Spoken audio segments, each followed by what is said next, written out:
Ladies and gentlemen, sports fans alike, welcome to another edition of Bill Swirsky's Sports Talk Chicago, one of the couple, two, three best podcasts around. So sit back, grab yourself a cold one and a Polish sausage, park your keister in the French room, and listen to Bill Swirsky's Sports Talk Chicago.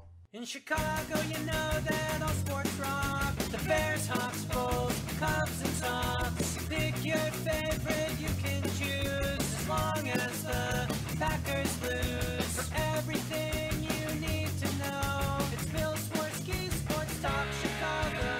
Bill Swirsky, Sports Talk Chicago.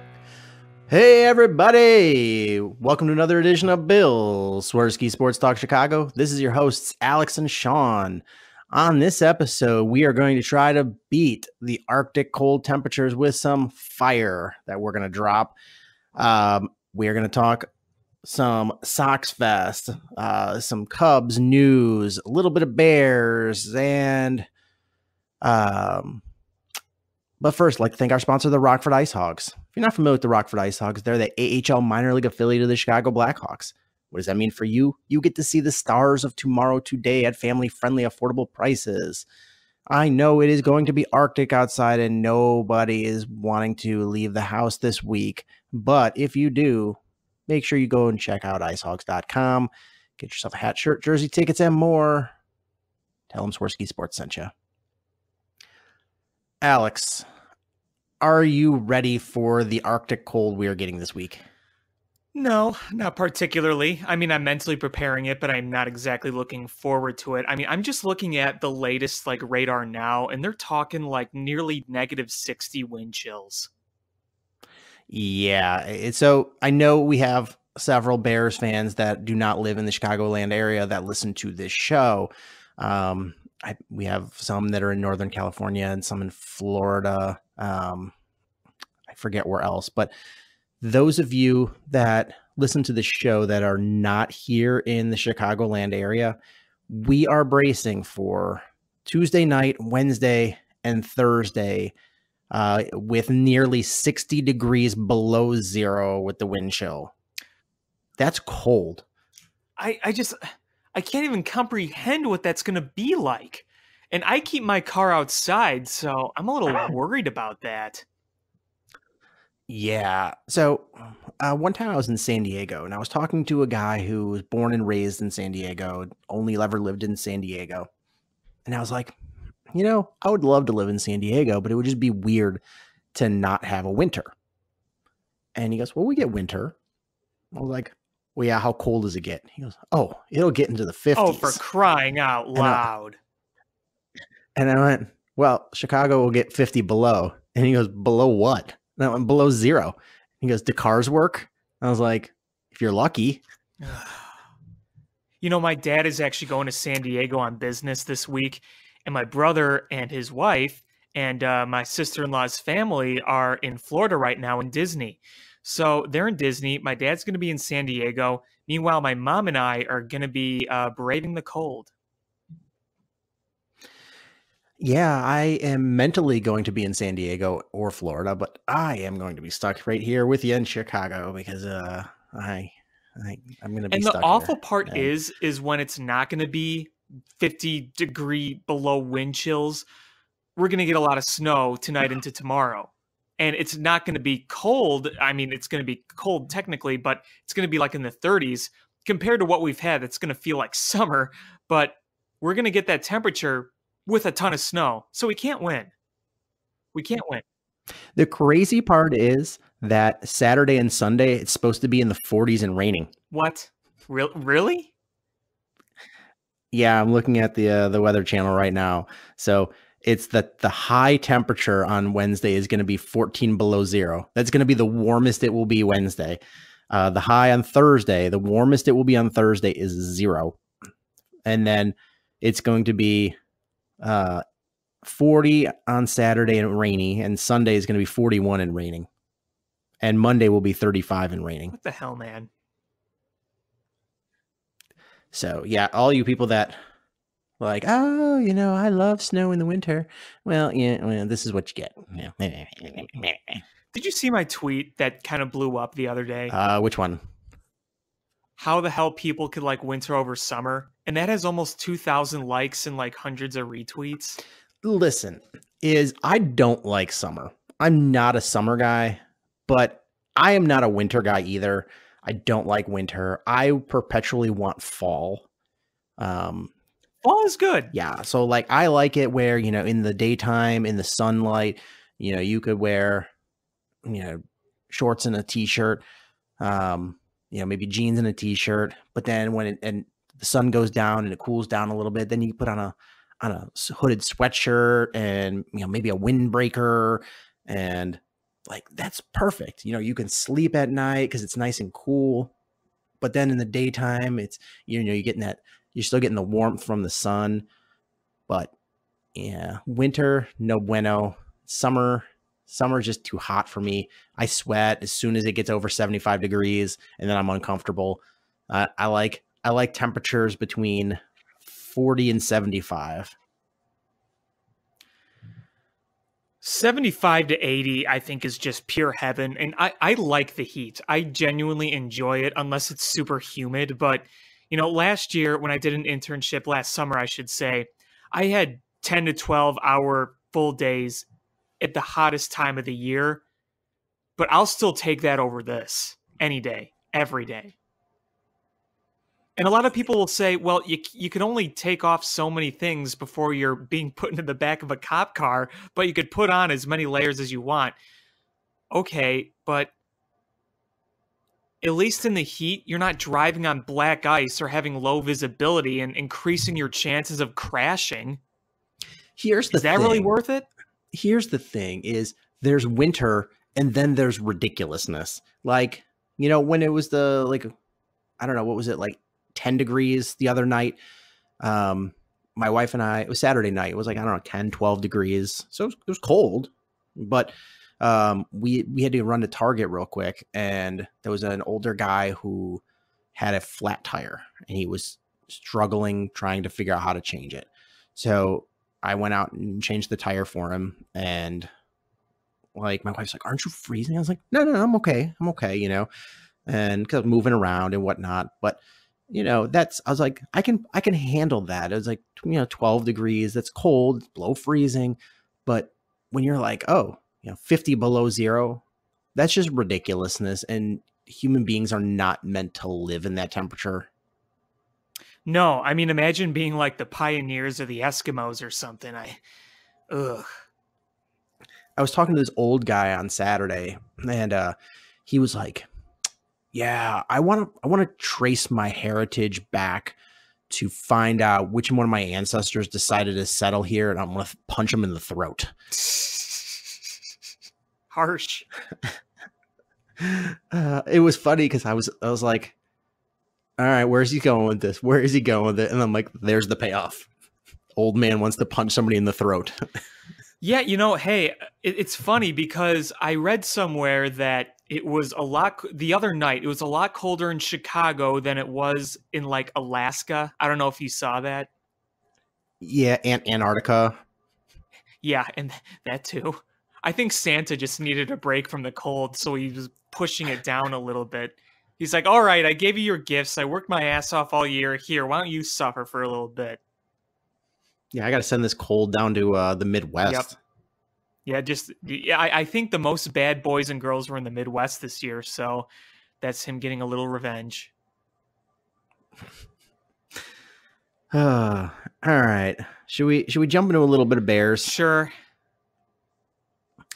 I really didn't have much Bears I wanted to talk about, but then, we had a couple of tidbits here, but the first was, I think Twitter was caught off guard when the Bears signed Bobby Massie to a 4-year contract extension. Well, I said on the show last week, I thought he was going to be gone. I didn't think they were going to sign him to an extension. I thought they were going to draft somebody in the 3rd round to replace him. I really did.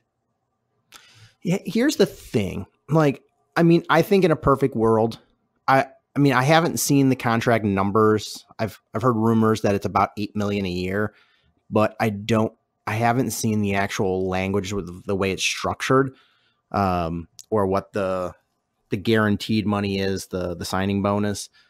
But excuse me.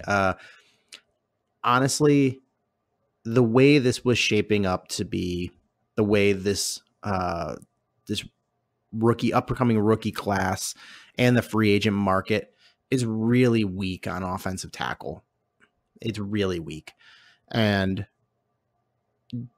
my concern was that you have a team that's championship ready, that's ready to compete for a championship right now. And do you want to gamble without a legitimate starter in place on your offensive line on the right side? That was my concern.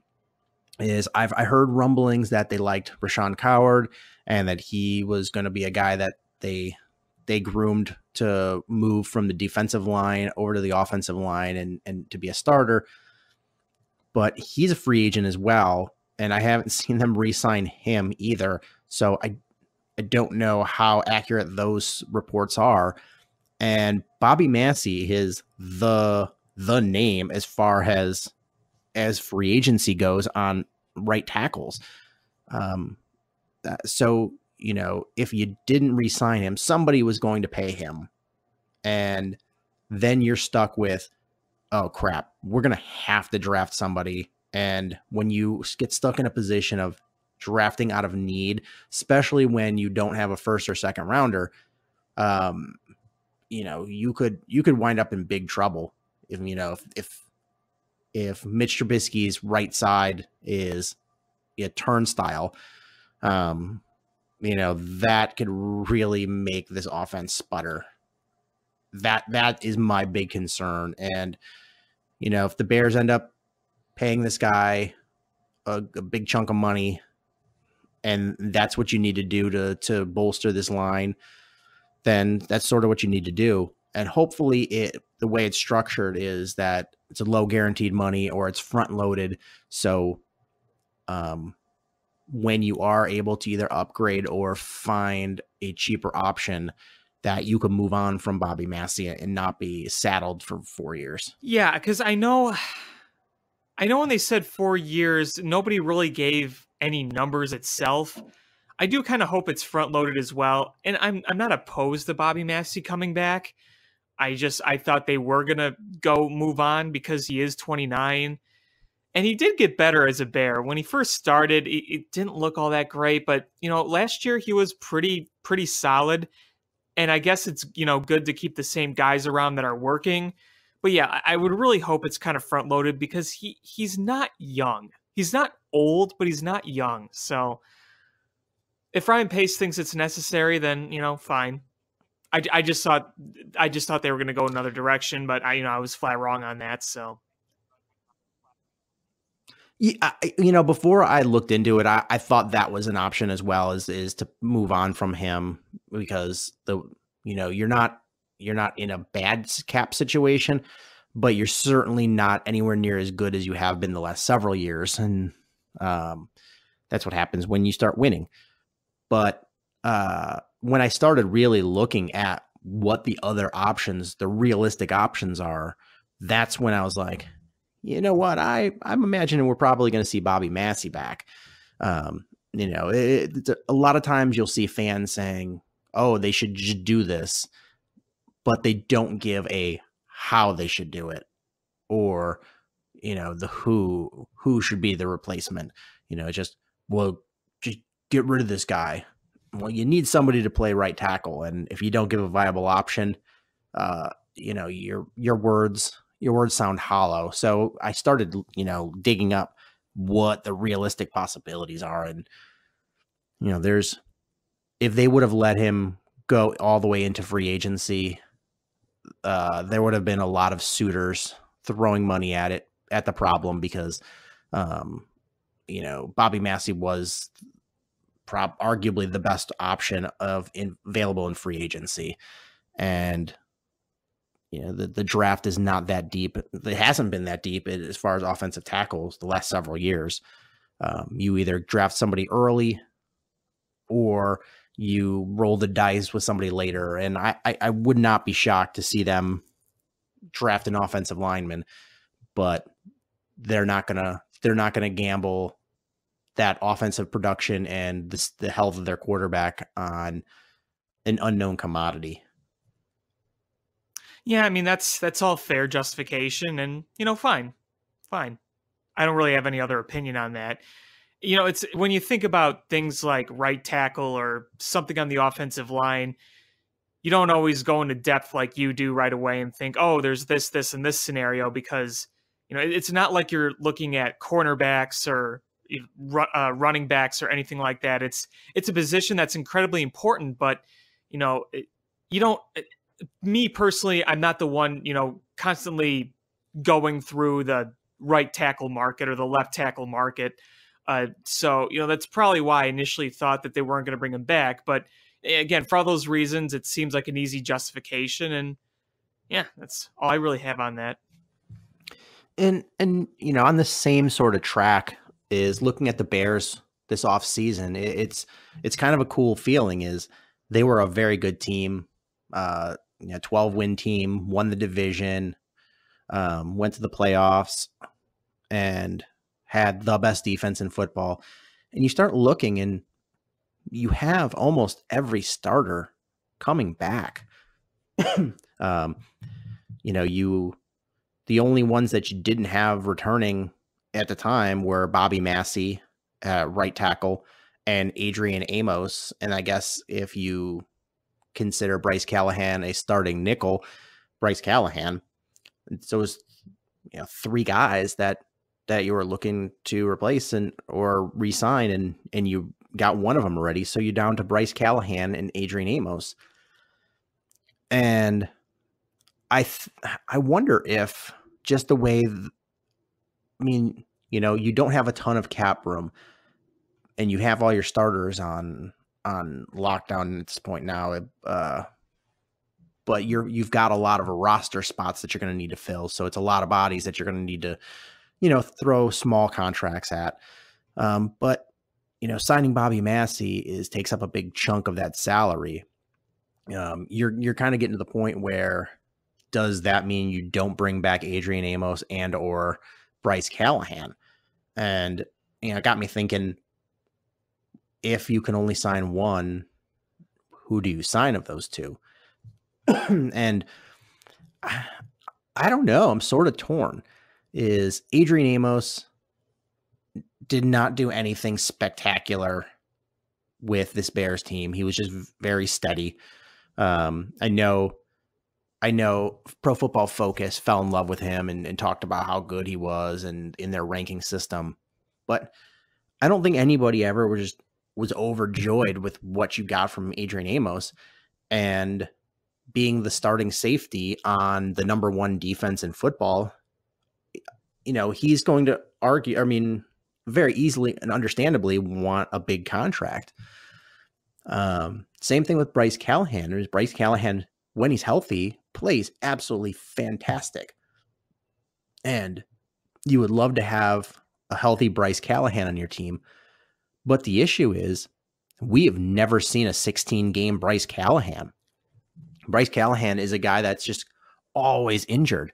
It's never like a major serious injury, but it's just constant little injuries here and there that you're like, do you want to commit a lot of money to that guy? Especially when you saw other guys step in and play pretty well in his place. So honestly, I would not be shocked to see neither of those guys come back and try to replace Bryce Callahan in-house, and then maybe a draft pick to try to replace Adrian Amos. I don't know what the fair market value for a Adrian Amos is. The other option I see is they put a tag on him and let the market, dictate a value on him and decide if they want to match it or not. I think that is probably a reasonable pathway that Ryan Pace takes with him. I could see that happening. And as for Bryce Callahan, I think he would be an easy bring back if he weren't always injured, but bringing up the injuries does make that a little more difficult. That's kind of one where I see them going 50-50 on. Part of me thinks they'll bring him back. Part of me thinks they'll let him walk. So I could see that going either way, honestly. Yeah. Because the guy is really good. The talent is there. And you saw when Callahan was healthy last year, just how good he meshed with that defense. Yeah, I mean, he was fantastic. I mean, he was so good, and the team played that much better when he was on the field. But and who knows, maybe they beat Philadelphia in the playoffs if he's there, because that go-ahead touchdown was against his replacement. And it was just his replacement let a guy go too shallow in, out in the flat in the end zone, and, made for an easy touchdown pass. I think Bryce Callahan is a lot more aggressive on that play, and who knows, but because I could see him being a big Chuck Pagano type guy. You know what I mean? Yeah. So I just don't know what even is the market for Bryce Callahan, because everybody in the league knows his talent, but they also know what his injury history is. And, nobody wants to throw money at an injury, and that's a concern. And, he's never had a serious injury like a Achilles or an ACL or anything. It's always like a broken foot or turf toe or something like that. It's things that are just little nagging things that cost a couple games here, a couple games there, and that aren't going to cause serious health concerns with one injury. It's just that they compound all the time. It's like, oh, well, this on top of this, and it just kind of leads to the injury bug, the brittle kind of tag that people get. Yeah, we'll see what happens there. So yeah, I mean, but overall, the Bears are bringing back all of their key players, and that's a really cool feeling on a 12-win team, is that you're not worried. You've got all of your big name pieces locked up for and most of them years. Are entering their primes or in their primes. Absolutely. So it's cool to see, but you're going to see some turnover. We already saw Cody Parkey. They signed the guy that's going to be his competition in Redford Jones. Now, if you take Redford Jones, you add a few letters here or there, you take away a few, you rearrange a few things, it spells out Robbie Gould. That's funny. I'm glad you brought up Robbie's name. I think everybody and their mother would love to have Robbie back. He's clearly a good kicker. He has had success kicking at Soldier Field, which is a notoriously difficult place to kick. I have a quick thing to bring up, though, about that whole Soldier Field narrative. Sure, go ahead. If it's so hard, then how does every opposing kicker make it against the Bears with ease? Because the football gods don't shine down on us. Fair. I can't argue. Yeah, I mean, I can't explain it. But it is it does have like tricky wins. Is like when you go there, if you're standing in on the 100 level versus you go up to the 300 level, the wind goes differently. And, you're like, well, they kick it from the ground, but it goes up, and you've got to account for these weird swirling winds. And, you watch that flag go and you're like, wind is supposed to just blow one direction. You're supposed to be like, oh, okay, it's blowing northeast. but you watch those flags blow and it just like, you know, it's like, you ever see those things that they put in front of car dealerships that the dancing guy where Yes. like that's what the flag looks like up on the, you know, up on top of the field goal post. It just blowing all crazy, you know, flops down and then flops back up and does a, you know, goofy dance move. Like, I don't know what kind of pattern that is. You know, I don't know how I would just line up and kick it in the center and cross my fingers. I guess that's maybe the Cody Parkey way too. Well, you know, my brother and my dad were at the Bears game in 2005. It was like the windiest in recorded history. Do you remember that game? Look Look it up on YouTube. They played the 49ers. Oh, yeah. I remember that nobody could pass anything because the ball just like swooped. Yeah, I remember that game. Because like I think the Bears game-winning touchdown was a missed field goal return by Nathan Vasher. Yeah, Vasher. Yeah, I remember that. His jersey. I love Nathan Vasher. Yeah, but yeah, I mean, you know, Cody Parkey. A lot of people are calling for Robbie Gould to be his replacement, and I understand. I really do, and I think that everybody would want that to happen, including Robbie. But here's the reality: is you have a salary cap that you have to adhere to. It's not like the NBA salary cap where there's 4,000 ways you can violate it. That you just can't violate the cap in the NFL. So you already have all kinds of money locked into guaranteed money with Cody Parkey, and you're going to part ways with him, and you're going to have to eat that money. And it's just going to count towards the salary cap. So when you cut him, you're not getting salary cap relief. You are counting more against the salary cap. And a Robbie Gould is going to cost you probably $3-4 million on top of that. So are you going to tie up $6-7 million in cap space for a kicker? It's a really hard thing to justify. I mean, maybe is there offset language in Cody Parkey's contract where if somebody picks him up, it falls off your books? I don't know. Pick him up, though? Probably not. I don't know, but you know, the real answer here is you're probably going to see.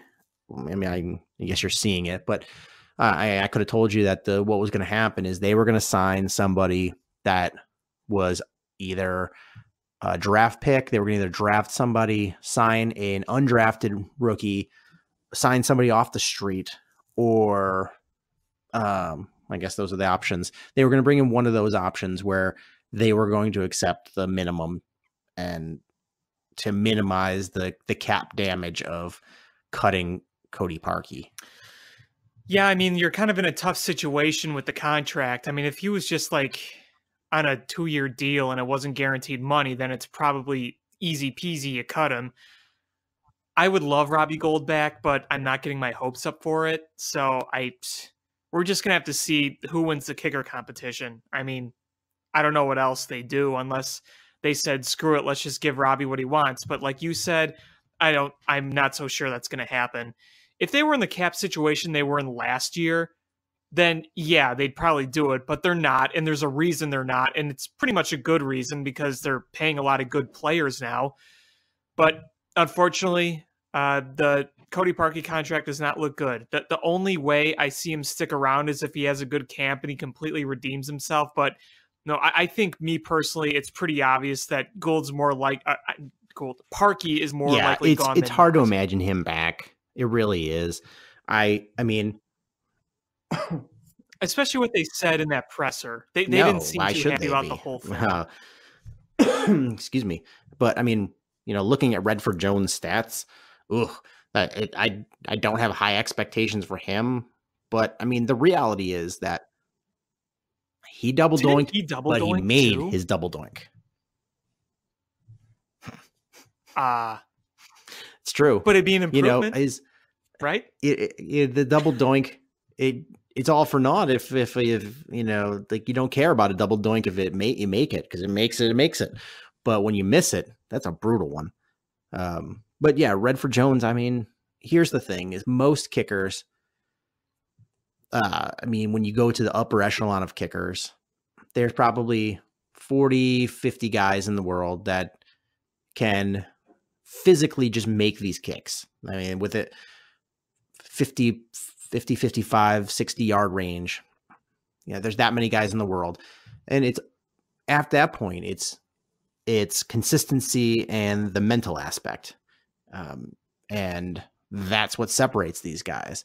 It's not like, oh, Adam Vinatieri or, whoever is that much better as a kicker than anybody else.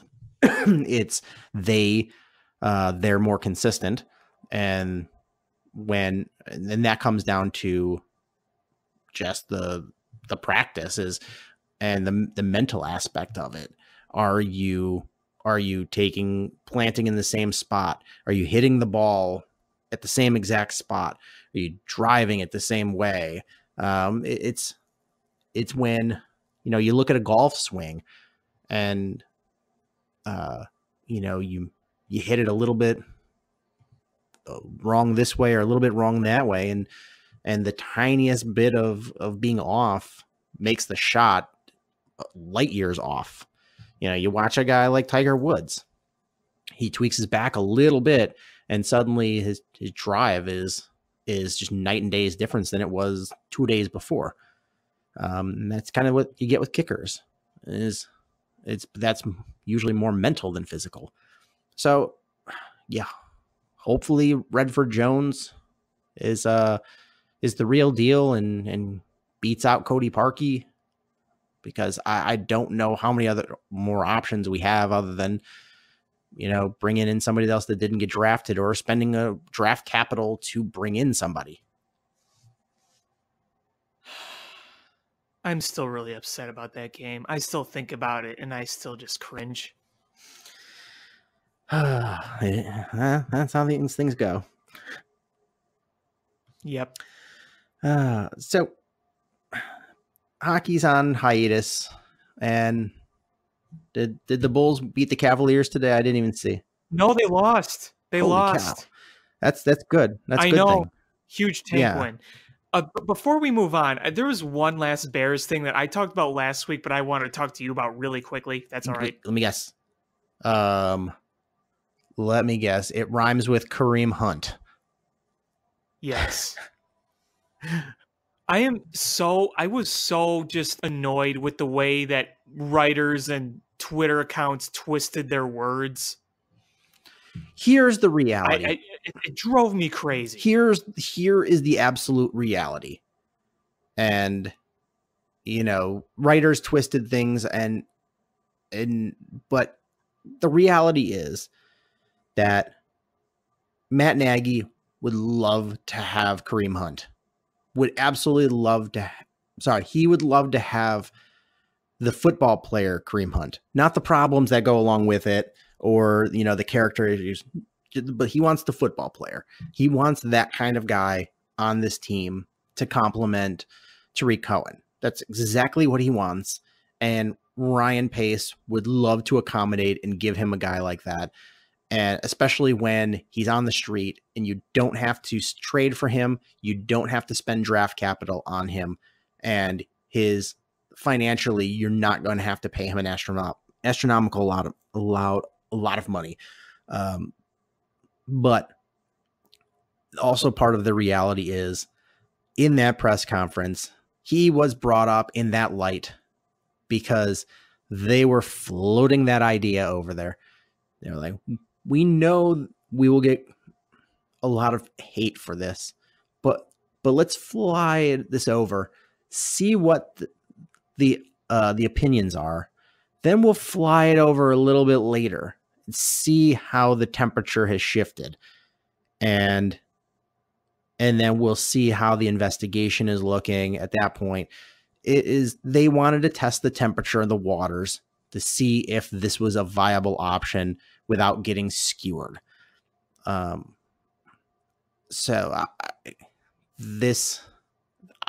would put any kind of money that that's exactly what they were doing. And does that mean because they like him, because they were talking about him, that they're going to sign him? No, there's no guarantees. But did they want to test the waters and see what the reactions were going to be, and then follow that up with to see if a temperature change occurred when we get more information or time goes by, or, you know, you float the idea of a second chance. I think that's absolutely happening. Well, I mean, they were asked about it. They didn't bring it up. They were asked about it. Do you really think they would have brought up Kareem Hunt if they weren't asked about it? I don't think so.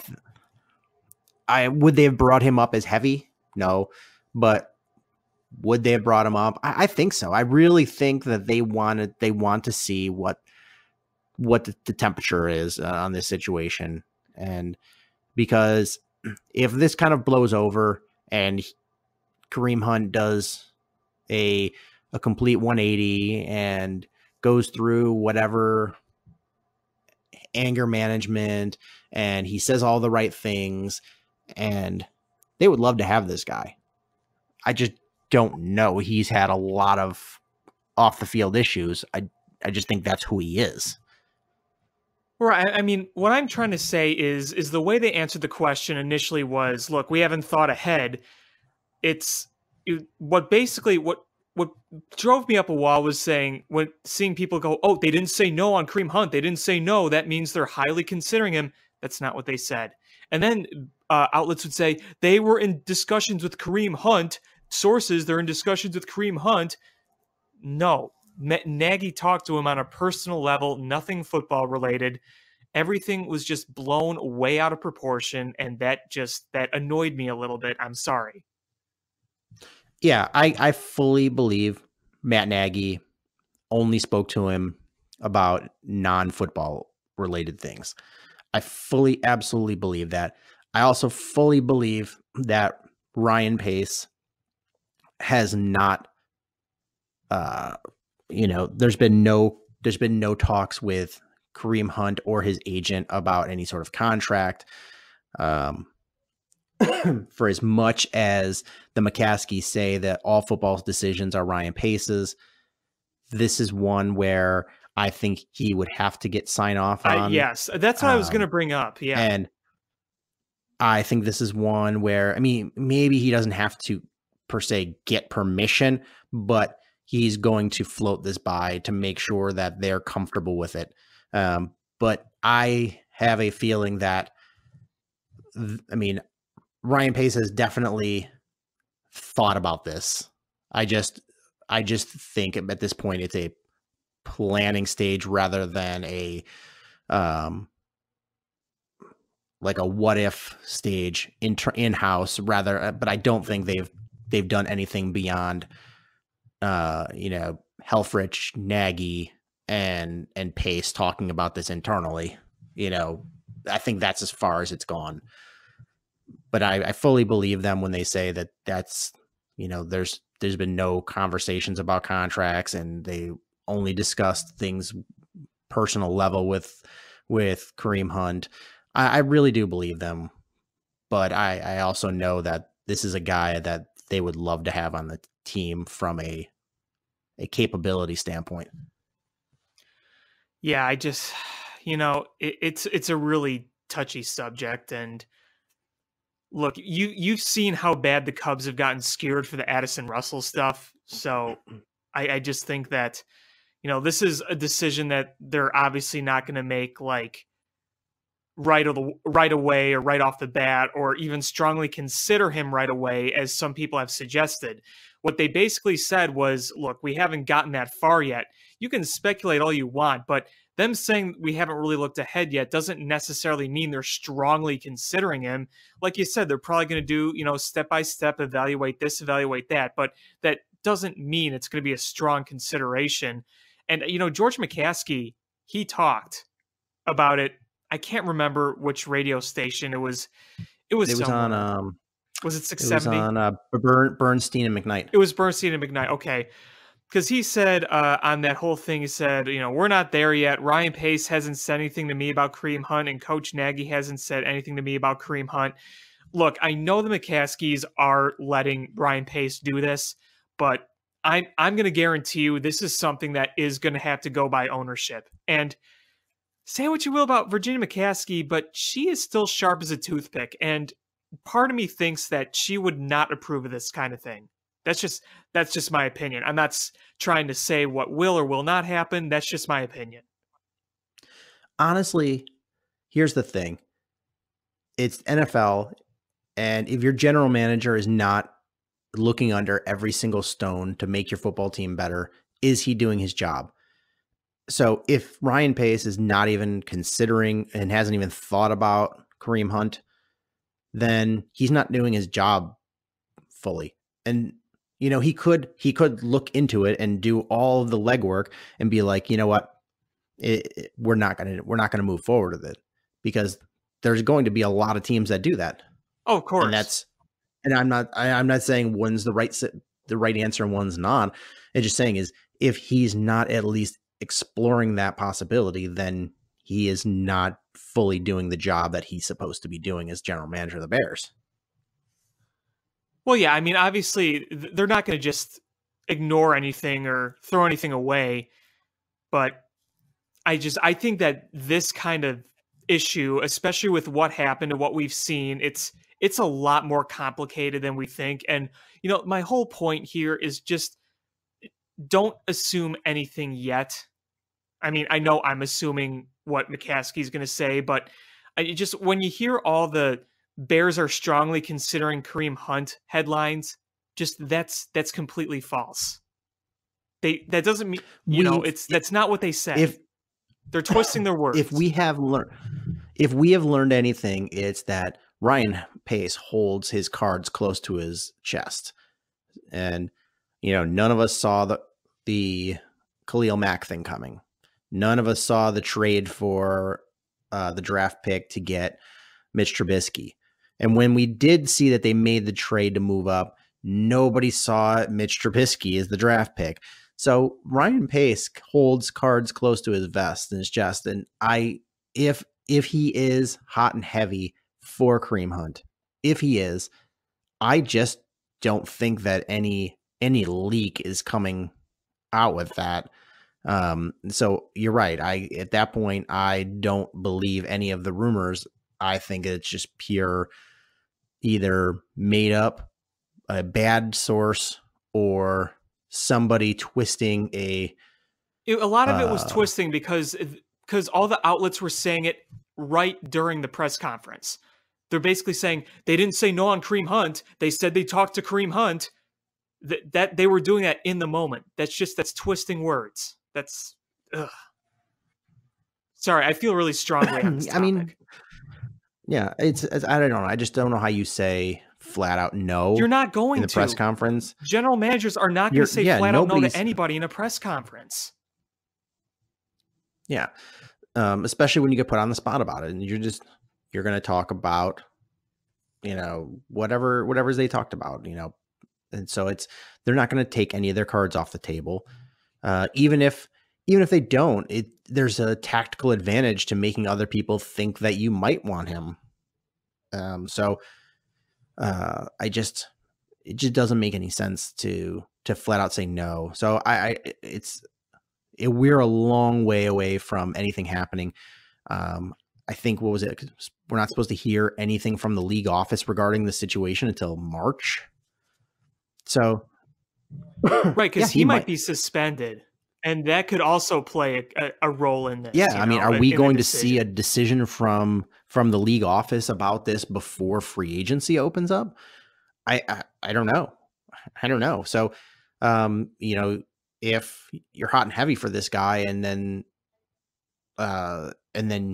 you decide that you're going to sign him, and if the league suspends him for a year, then you know you put yourself in a bind. So.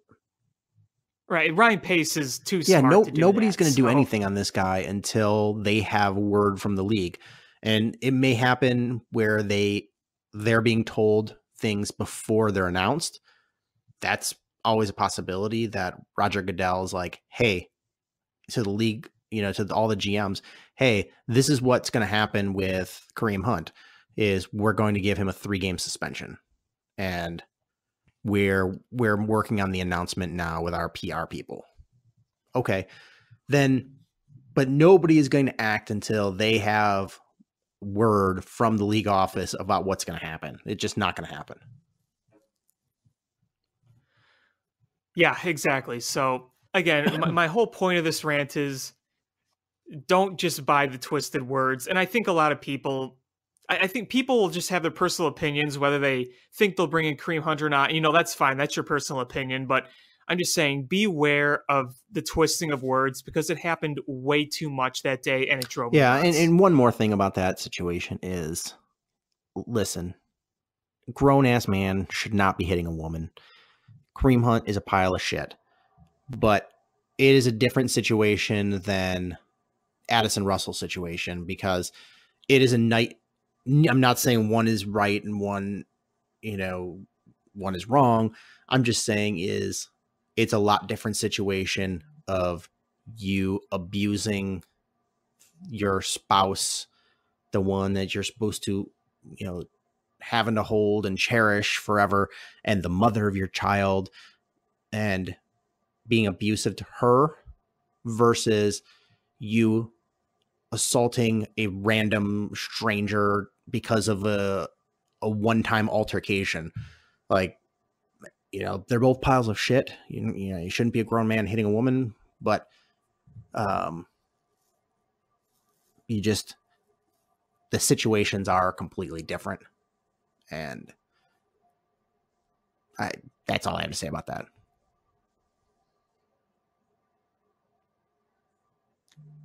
I got nothing else. So, yeah, that's all I really wanted to discuss briefly on that. So let's shift over to our baseball teams in town, because I don't really have anything to talk about with the Bulls or the Blackhawks right now. All I have to say for the Blackhawks is good for Taze and Kane for putting up these career numbers, because at least we have something to watch. If nothing else, Jeremy Colleton came in here and said that his initial goal was to fix the power play, which has been bad for the most part for several seasons now, and he has done that. Yeah. He has absolutely done that. Since December, they're far and away the best in the league. And if you average out where their numbers are across the whole season, they're in the top 10. And that includes being abysmal in the beginning of the year. So, it's fixing one problem at a time. Their PK has been bad. So was that what they work on next? I don't know, but Jeremy Colleton is changing a culture in there, and they've done things the Coach Q way for a long time. And not saying Coach Q way is wrong, but there was definite problems there, whether that's coaching, whether that's culture, whether that's players, I don't know. But Jeremy Colleton's... Well, things simply get dated. Yeah. Schemes get dated. Teams adjust to you, and you have to counter adjust. So Jeremy Colleton is bringing change in, and so far, the first big ticket item he has that he wanted to cross off his list is he's done so. So big ups to Jeremy Colleton. It's a hard situation that he walked into, and he's making the most of it so far. Yeah, absolutely. You want to talk White Sox first? Then wrap it up. Sure, with Cubs? Why not? It was Sox Fest. Yeah, so we just had Sox Fest, and honestly, just a lot like Cubs convention. Not really any big news coming out of there. I think people were hoping that we would see some Jock Pederson news, make that announcement that they traded for Jock Pederson, but really, I mean, there's not a ton of news out of there other than Rick Hahn saying that don't expect them to sign Manny Machado and Bryce Harper, which I don't think in reality anybody thought they were going to sign both of those guys if they could. There's no way a team could sign both those guys. Any team. There's no way. Yeah. I mean, the Mets are a huge, profitable team, and they flat out said that they're not going to sign either one of those guys because teams can't afford two $30 million players. And the Mets already have one $30 million player that's probably not going to play this year. Yeah. And they have Chili Davis and Justin Wilson now. Yeah. So, yeah, White Sox, I mean, I still think, my friend Gary he's total Chicago fan. So he's bracing himself for, not getting Manny Machado, but as a Cubs fan that, can try to look at things more realistic as far as the White Sox goes. I mean, Cubs wise, I can't, but White Sox, I can. I really think that the White Sox are the team to beat as far as signing Manny Machado. I think Bryce Harper that ship has sailed as far as the White Sox go, but I think Manny Machado, if I had to put an odds for that, I would say 70% White Sox. Okay. Yeah, I definitely think the White Sox are the team to beat. Probably the best chances, like you said. I don't know what percentage I would put, but I definitely think that they'd have some of the best chances. I think right now a team that they may have to look out for, surprisingly, is the Padres. But the Padres, they have a ton of prospects too. I think they have the most top 100 prospects in baseball. They have a lot of money to spend. They're not a profitable team, but they're not paying a lot of big contracts like they were a few years ago. They pretty much cleared those off the boards. So I think if there was a team to kind of look out for, if you're the White Sox, it would probably be the Padres. But other than that, you think about it, there's not a whole lot of teams in on Manny Machado. The Phillies are, sure, but I think they're getting Bryce Harper. So if they get Harper, I don't think they're getting Manny Machado. I think the ship has sailed for Machado to New York. If you would have asked me a few months ago, I would have said he's going to be a Yankee. It's just a matter of time. That's really changed. The Dodgers have the money, but I don't think they're going to bring him back. So there's, the White Sox really have a nice benefit of not having a whole lot of competition in on him. Yeah, and they've clearly expressed to him and through their actions and their words that he's their priority over. I mean, Bryce Harper would be a great fit for the White Sox, and I think that would be a great signing. I think either one of them would be great signing for the White Sox. It's kind of the beauty of being a rebuilding team is like whoever the best free agents are in the market, you almost always have a hole in that position. So both of these guys would be a great fit, but I think they've made it abundantly clear that Manny Machado is their preference. And I think that goes a long way, is even if it's not paying somebody as the highest paid contract in baseball, making somebody feel that they're the most important free agent out there, it goes a long way, especially when you have a guy who's not receiving the number of teams interested that you sort of expected. And Padres, yeah, in some ways that would be a great destination, but in reality, it's a huge city. I mean, San Diego is a big city, but it operates like a small market. I mean, it's a city that's roughly the same size. It's just a touch smaller than Philadelphia, but it just seems like, because it's partly because of its proximity to Los Angeles, it just sort of plays out like a small market. Manny Machado came from Baltimore, and where Baltimore is a fairly big city, but it gets overshadowed by Washington and New York and Philadelphia. And so it plays out like a small market town too. And, he got a glimpse and a taste of the big market with the Dodgers, for that half season. So I just don't see him going to San Diego. I mean, the weather's great. He'll get to stay in approximately the same area he's been for the last several months in Southern California. But that team has been bad for a while, and they've had a great farm system for a number of years now and just never really materialized anything from it. I I just don't see that as a great fit. Whereas the White Sox, It's also not an ideal ballpark for him to be in. with the White Sox, I just feel like it's going to be they want him. It's a team on the rise. It's his presence there is going to be a catalyst to, competing for the division that much faster. It just makes a lot of sense. Oh, I agree. I completely agree. I think the only way that the White Sox would lose out on the Padres if they offered him a crap ton more money, but I really am not sure if the Padres are going to spend that much more money. No, that's not really the Padres' MO. No, it's not. So I just, Manny Machado, I really think he's the odds-on favorite to go to the White Sox.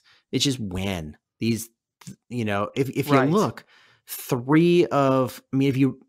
if you rank out the top free agents from baseball in the offseason, 3 of the top 10 free agents are still available 3 weeks before pitchers and catchers report. And 15 of the top 50. So 30%, almost 1/3 of the top 50 free agents are still free agents 3 weeks before pitchers and catchers report. Well, and we all know that once one of those guys signs, Machado or Harper, the dominoes are probably going to fall. But it's just a matter of when they sign. Yeah, I mean, does this continue kind of like it did last year where, you don't see some of these guys report until well after or well into spring training? Is that, do you have some sort of unwritten, unspoken collusion going on? I would have to say yes. I think it's hard to argue that this is not the case. I mean, 5 years ago, Manny Machado or Bryce Harper gets on the market, and those guys just have bidding wars for their services. So do you believe in a collusion among the owners? Yes. Be honest. Yes. Do I think it's them actively meeting and going, like sinister, where they're twisting their mustaches, their handlebar mustaches, going, this is what we're doing?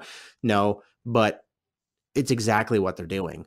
Is they all know that if they play the waiting game, eventually, these guys will not make the same kind of contract that they would, because, here's the thing is I'm always going to side with labor over management, but, and here's the thing is you have the ownership where they're just making a ton of money and they're not paying proportionate revenues to the players. But, you have these players' contracts, like the big name guys, where they're just skyrocketing in value, these top guys. And it's unsustainable. Is you get to the point where it's just not sustainable. Because, I mean, maybe if you're a fan of a smaller market team where they do all kinds of promotions to try to get people to come, is, you and I are Cubs fans where they don't need to do any kind of deals and promotions to get you to come. Is everybody just comes, and the tickets are so expensive is you sort of have to, 15 years ago, I went to a lot more Cubs games per season, because it was a lot more affordable to go. And it's getting now to the point where it's cost prohibitive to go to a lot of games. And, you're starting to see that is, owners know that baseball can only handle so much of a cost of attending a game. And there's only so much room that they can get before they plateau as far as the television revenues. And they're trying to push down those top salaries before they pop that balloon and burst the bubble on everybody. And that's, so Is that collusion? Probably yes. Is it the backroom dealings where, the sinister thing going on? No. Yeah, I mean, that's kind of what I was asking you. I mean, you pretty much answered the question looking at it from multiple angles, which I think that's what you have to do. Because I don't buy the narrative that they all meet together and say, oh, let's do this, this, and this. I think it's just kind of a shared philosophy that owners don't want to spend ridiculous amounts of money. Because, I mean, look, whether you like it or not, in the end, they are businesses and their goal is to make a profit. And paying 30 plus million a year to one player plus paying all your other players, that's a lot of money you're investing. And, the teams like the Cubs are one of a few that can spend a lot, over $20 million a year, and pay taxes and still make a big profit because the Cubs are such a cash cow. A lot of other teams simply can't do that. And I also think that a lot of owners have seen over the years that a lot of teams that spend on big contracts often regret it in the later years of those contracts, like Miguel Cabrera in Detroit or some of those other Detroit contracts. Now, keep in mind there's a little bit of a difference there because a lot of those contracts in Detroit were guys were older. So Miguel Cabrera was already in his 30s. Martinez was well in his 30s. Verlander was older. These are guys that are both 26. Machado and Harper are both 26. And so there's going to be, more room there. But I do feel like owners are at least thinking, hey, do we really want to spend all this money? I don't consider it as much collusion. I just think they're just not as willing to throw a bunch of money because they know they got to make a profit. So Miguel Cabrera, I mean, there was a time when he was just an absolute hitting machine and the best of the generation. Yes. He is still, I think, on the books for, 2 more years at close to $30 million. Spot Track will tell us. Spot Track has all the information. If you haven't used Spot Track to look up free agents, payrolls, cap space, I'm telling you right now, do it because it is amazing. This has been a little Spot Track shout out. Okay, so he's an unrestricted free agent in 2024. He is making $30 million next year. $30 million in 2020. $30 million in 2021. $32 in 2022. $32 in 2023, $30 million in 2024, and $30 million in 2025.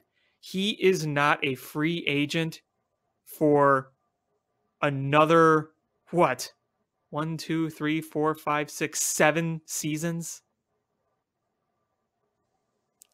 How do you even come out from that? Because he is a shell of the player he once was.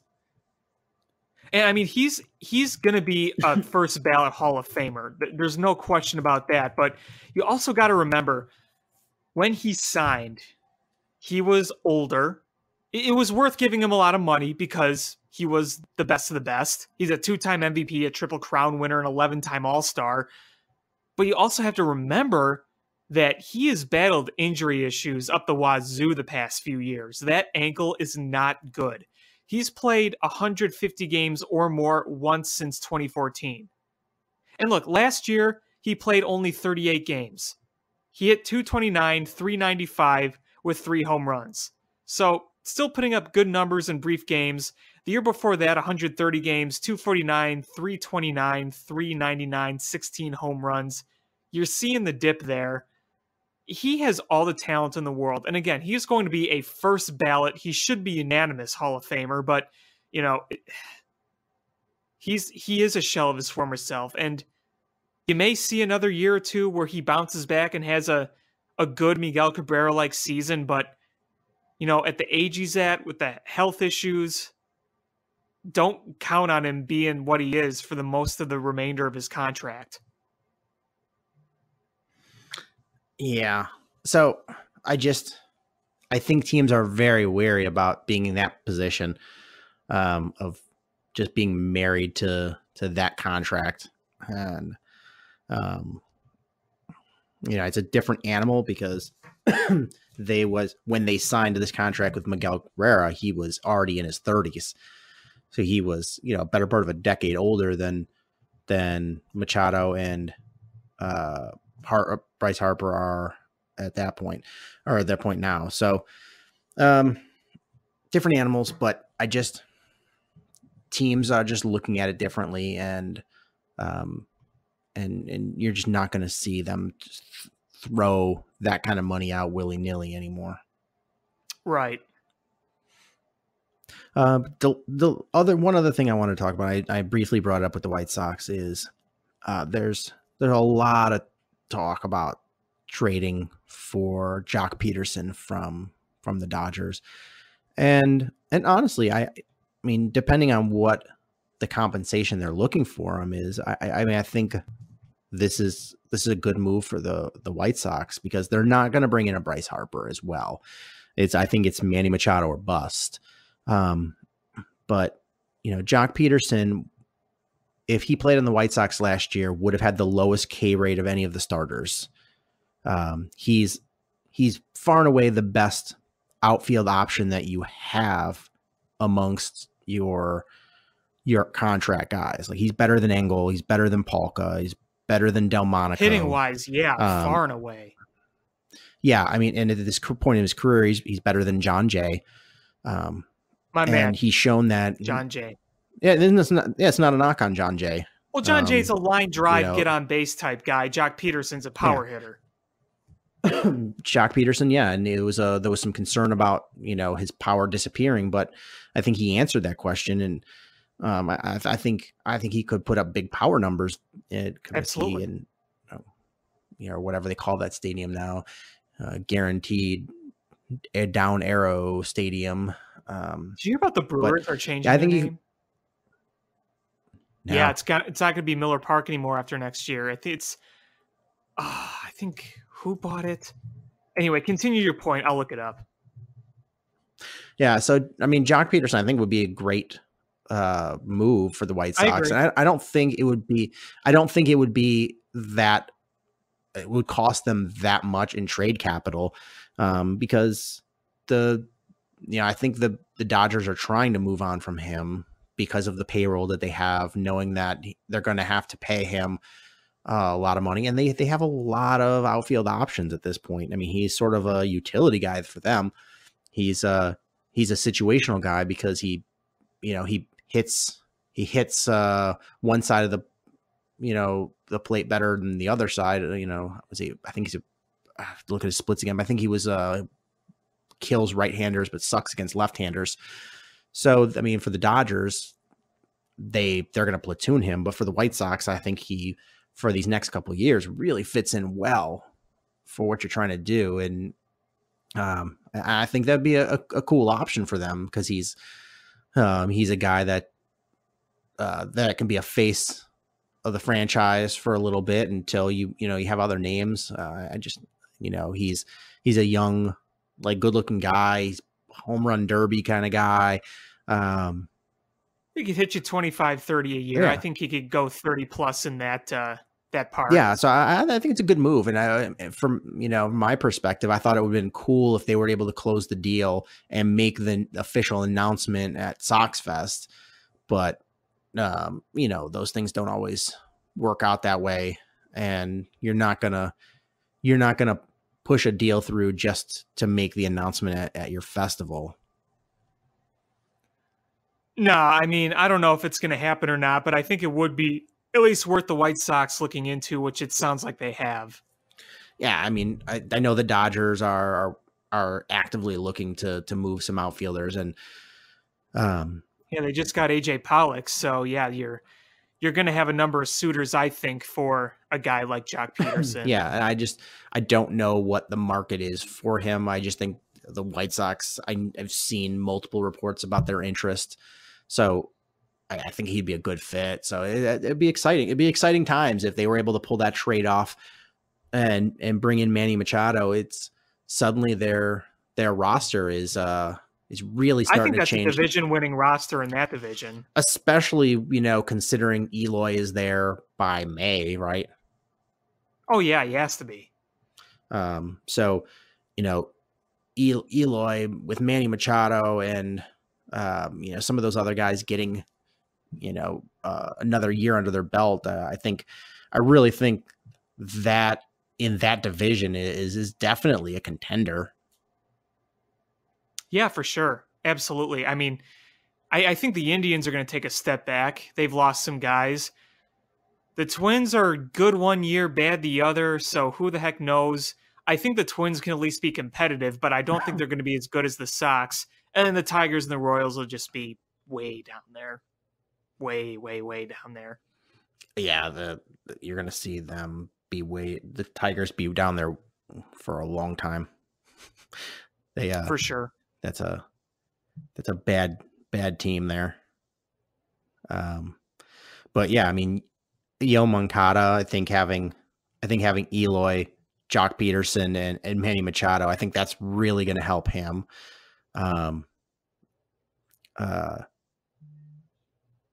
You put Manny Machado at third, and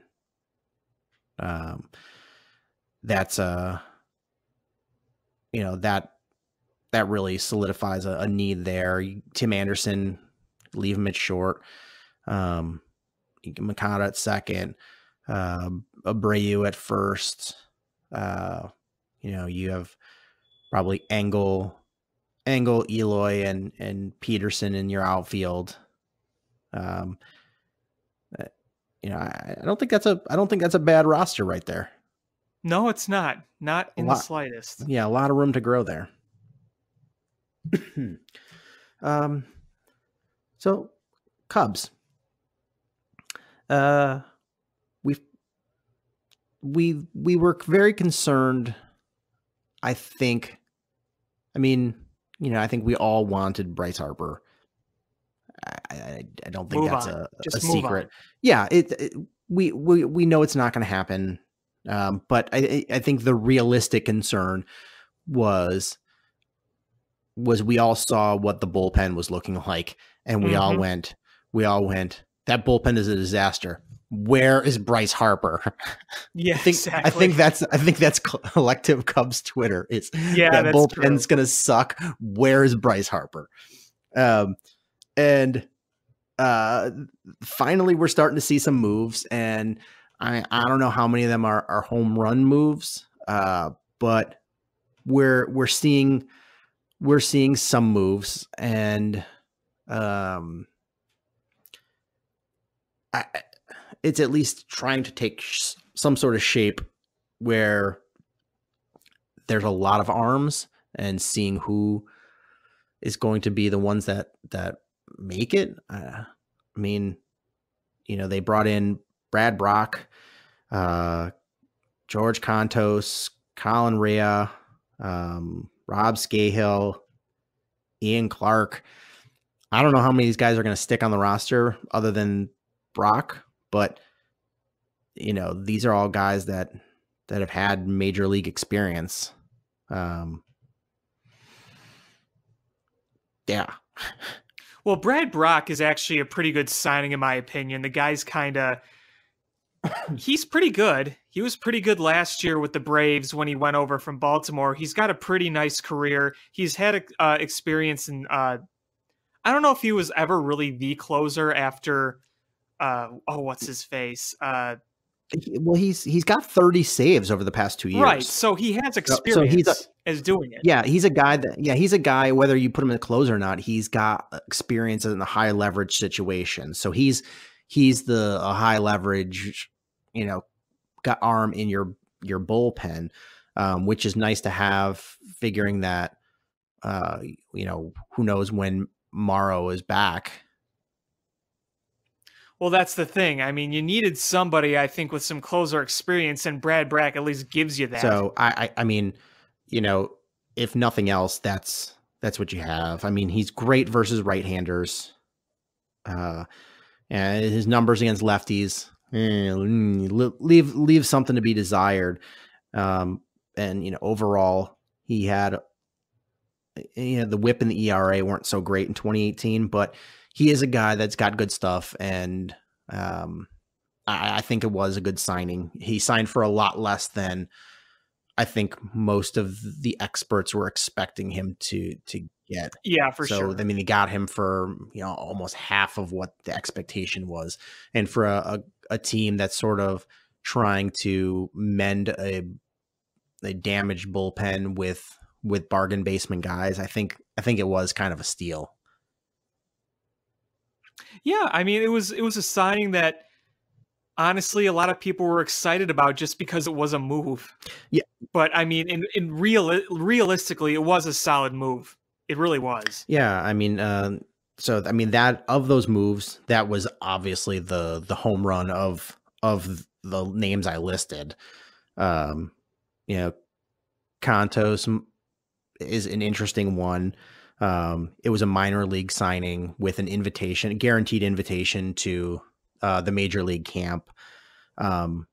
He's a guy that's not going to strike out a lot of people, but he's going to generate light contact, which honestly bodes well for the way the Cubs infield is built, with such solid defenders that the light contact, that's kind of what they go for. So if he's able to resurrect that, he could be a guy that they keep around as a low leverage bullpen arm. The overall numbers in his career are good, ERA wise and FIP wise. I mean, FIP wise isn't spectacular, but it's not bad. Yeah, he doesn't strike out guys a lot. He's trying to get his velocity back because he saw a dip in velocity last year, and you saw that last year was probably his worst career year, and he spent it with 4 different organizations last year. It was either 3 or 4. I know the Cleveland Indians, New York Yankees, and the Pirates were all teams he played with last year, both minors and majors. So if he gets the velocity back and he shows something in spring training, that's where he's going to have to prove his worth.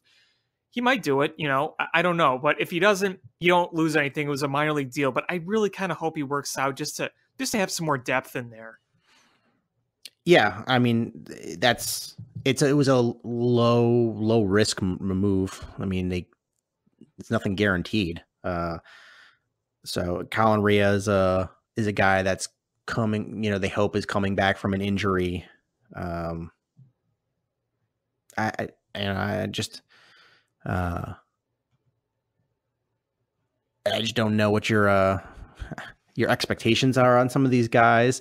I'm still not in love with this bullpen, but at least we saw some moves. So I wrote an article for Cubby's Crib, and I kind of talked about these lefty options. I brought up Tony Sipp, who had a really good year last year, and I brought up Jerry Buttons. Tony Sipp is interesting because he's had some really good seasons. He's also had some really bad seasons, but, he's coming off a good one.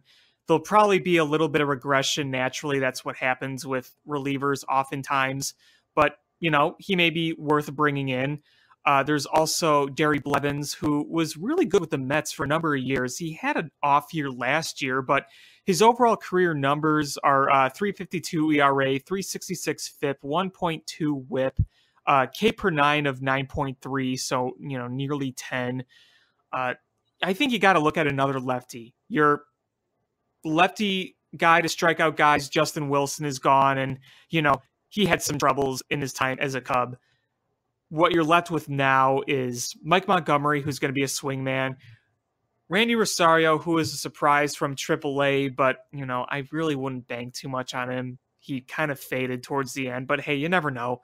And Brian Dunston. I think they need at least another lefty in there.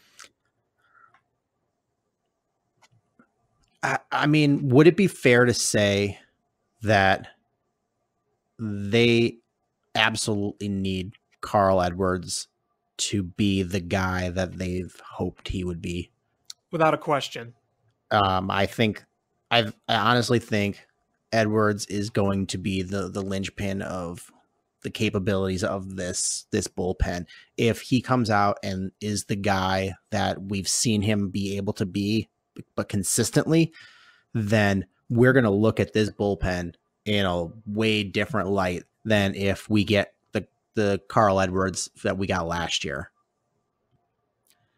Look, if we got the Carl Edwards that we got from April to May or June, I mean, that was lights out incredible. He had like a sub 1 FIP for a while. But you need that to last over 162 games. Yeah, you just I mean, it not only do you need it to last, is he was so wildly inconsistent. And you knew what you were going to get after that first batter. Is if he went out there and threw strikes, you knew you were going to get a great outing. And if he had problem throwing strikes, you knew it was going to be a disaster. Look, you could tell 2 pitches in what he was going to be. And honestly, if I were Joe Madden, if he threw, you saw times where he struggled, where the first 2 pitches were way outside, I would have just said, all right, you're out of there. You can tell just a few pitches in what's going to happen.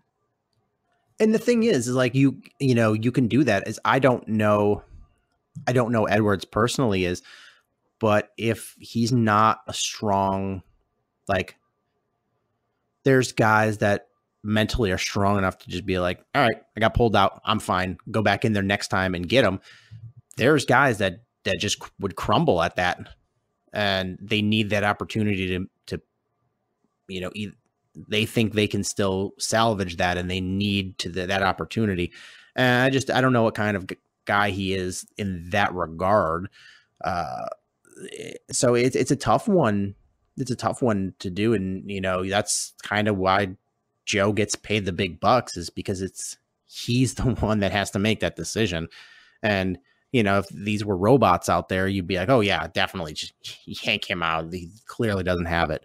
But when you, and I don't mean after literally 2 pitches are thrown, but if it's 2 pitches way outside and he ends up walking, that's what I'm saying. You don't know. I mean, honestly, it is, you really could, after like 2 pitches, tell what he was going to look like. It was, and in a perfect world, you could be like, yeah, 2 pitches, whew, get him out. It's, but it's so hard, especially with baseball, it's such a long grinding sport that the mental component of it just is so hard to calculate into the equation. And, the way bullpens get used now, that these guys got to have, like, they talk about cornerbacks, they have to have, amnesia, where they get burned on one play and the next play they got to be out there, forget about it. The way this bullpen sort of work now too is, it's not a, oh, you just go out in the 6th inning, you go in the 7th, and then this is our setup man and this is our closer. It's just not like that anymore. It's these specialized high leverage, low leverage situations. You're our strikeout lefty guy, you're our strikeout righty guy, you're our ground ball guy. And, the specialization, keeps some guys in a job longer, but sometimes it's just the expectation that they have is like, this is what you do. You need to perform at 100%, or you get kind of beat up publicly. It's really frustrating because Carl Edwards Jr., you look at all the other numbers outside the walks. Last year, his FIP was 293. That's really dang good. His strikeouts per 9, 11.6. That is really dang good. In 2016, in 36 innings, he had a K per 9 of 13, and then in 17, 12.8 in a career-high 66.1 innings. The guy's stuff is really good. ERA, FIP, WHIP, the 3 kind of, in my opinion, the basic pitching measurements. You look at those 3 basic things, you look at his career numbers, and you look at a 3.06 ERA, a 3.12 FIP, a 1.069 WHIP, and you're thinking, wow, does this guy really have consistency issues? Then you see the career base on ball is nearly 5. It's 4.9, along with a strikeouts per 9 of 12.3. If Carl Edwards Jr. could cut that base on ball per 9 in half, I think you're in a fantastic position. Yeah, I mean, if you're able to get the consistently good Carl Edwards Jr., or at least more consistently good, is suddenly you've got a guy back in the fold who can close. He's a high leverage guy.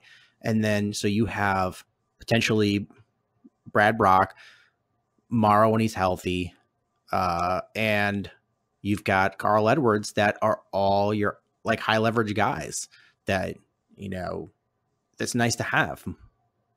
Absolutely. And I'm looking at kind of his game logs here. Through his first 16 games, he had an ERA of 0.53. That's pretty good. Yeah, he was unhittable for a while. What's that? Yeah, he was unhittable for a while. Yeah, batting average against in those first cluster of games I told you about. That's 17 innings, by the way. It's a batting average against of 121, an OBP of 227, and a slugging of only 138. So, I mean, you look at that right there. Pretty good. And then things started to get a little rough in mid-May. There was a little stretch where he gave up 7 runs in 3 games. And then he went back to being dominant again for a while. And then towards the end, you saw some of the struggles. But, man, you look at overall, really good. You just got to cut down on those walks. The thing with the last month in September, you look at the earned runs against, and you're thinking, okay, there's really not that many, but the walk numbers in September were an issue. They really were. If you look at, let's see, that's 11 appearances in September, 12 walks. And that's 7 innings, 12 walks in 7 innings. An OBP of 474 against, but only a batting average of 231. ERA of 514 in that little stretch. So you take that month away, and you're looking at even better numbers. But those walks were just really killer in September. Brutal. Yeah. So the last Cubs thing I want to talk about is Theo had a conversation with John Greenberg from The Athletic, where he said that this is the hardest he's ever had to work in the offseason.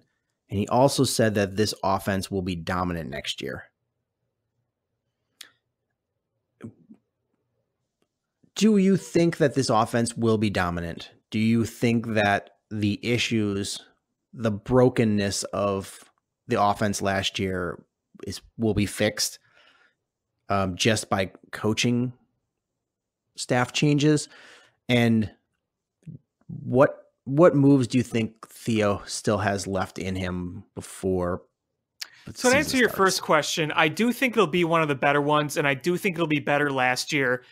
I think Chili Davis, good guy, good intentions, just not the right guy for really this team or this type of baseball that's being played now. I think coaching will bring out the best of Kyle Schwarber and Ian Happ, and thus you're going to see a better offense. Also, if you see a healthy Chris Bryant, obviously it's going to be better by default. So yes, I do think it's going to be one of the better offenses in baseball if all goes well. I am going to be confident in a breakout year from Ian Happ. I am. I think that it was a terrible combination of him eating chili last year, if you know what I mean. And look, Kyle Schwarber, the on-base percentage was over 350, and he drew walks. He had a good eye at the plate. He can increase his power, I think. And I think he will. So yeah, I do think it's going to be better. Do I think it's going to be the best in baseball? No, but I think it's going to be better. To answer your second question, I think they make another bench move and they make another bullpen move. Bench move could either be another infielder, depending on how the Russell stuff goes as time goes on, or it could be a backup catcher, a veteran. I've been wanting Martin Maldonado for a while, and I still think they should get Martin Maldonado. I'm really not sure if I want to trust Victor Caratini taking up a lot of time, backing up Wilson Contreras, because let's face it, I think Wilson Contreras was kind of overworked the past few years, so I think you're going to want another veteran catcher there. It's going to be nothing huge. Do you think Ben Zobrist is on this team? Yeah. You don't think the reports of him going to Tampa are legit? I think they're exploring it, but I don't think it's going to actually happen. And watch me be totally wrong, and tomorrow we wake up and we see that Ben Zobrist has been traded to Tampa Bay. But, right now, I don't see it happening. I could understand why they'd want to explore it. He's a 38-year-old veteran coming off a really good year, and he's on the last year of his deal. But I just don't think it's going to happen. And I don't really want him to go. I think Ben Zobrist is more valuable than some people may realize. So I don't think he's going anywhere. I think it's all just kind of not really as much speculation. I just think that the Cubs are kind of looking at their options. I mean, Theo said he's worked hard, and working hard isn't necessarily making the most moves. It's looking at the most options and exploring the most things. You're working hard even if you're not actually making the moves. So I think that's just kind of all part of it. I agree with you about Ben Zobrist. The benefit of him being on this team. And if it's a salary dump, I'm not for it. But if you're able to pry away a young arm from Tampa for a Ben Zobrist, and you're able to get, some extra wiggle room to bring in another bullpen arm or something, then yeah, that makes a lot more sense to me, because you're able to help yourself now and add to future arm in your minor league system. I'm all for that. I'm not behind dumping him just for the sake of dumping him. That doesn't make sense to me. He's too valuable to do that. Yeah, and especially when you gave him the rest he needed and kept him fresh. Because of his found age. a way to use him. Yeah, you saw much better production. Yeah, absolutely. Well, that's all I really had. I don't know if you had anything else you wanted to talk about. No, not really. Not really. Just ready to brave the cold. So that's going to do it for this episode of Bill Swirsky Sports Talk Chicago. I want to thank everybody so much for listening. Please make sure you hit subscribe however you listen to podcasts, whether that's iTunes, Stitcher, YouTube, or the TuneIn app. Follow us on social media at ShyFanPat1, at Swirsky Sports, Facebook.com/Swirsky Sports, SwirskySports.com. And your job this week is to share this podcast with one friend. That's how we grow the audience. And thank you guys so much for listening. And until next time, bear down. Cubs win! What a lucky break! The good Lord wants the Cubs to win! We thank Dick and God for all they have provided. Cubs win! Cubs win! Cubs win! Oh, I don't want her. You can have her. She's a Packer fan. She can't fit in my van. And she looks like timber New Yorkers. Smoking crack is not legal on planes. Bears 31 to -7. The Bears. Oh, when the Bears go berry.